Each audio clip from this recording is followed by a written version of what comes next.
Goeiemôre vriende en baie welkom aan ons oordenkings op hierdie maandagoggend.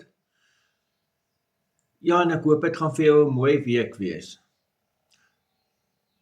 Geliefdes, ons is by Johannes 15 vers 9. Net soos die Vader my liefhet, het ek julle ook lief. Bly dan in my liefde.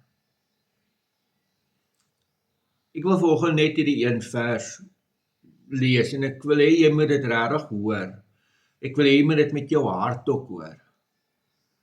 Dat Jesus vir jou liefhet.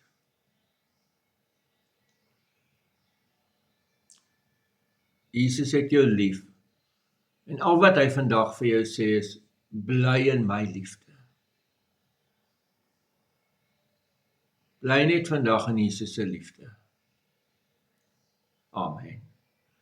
Here almagtige God, baie dankie vir hierdie pragtige vers. Help ons om in die Here Jesus se liefde te bly.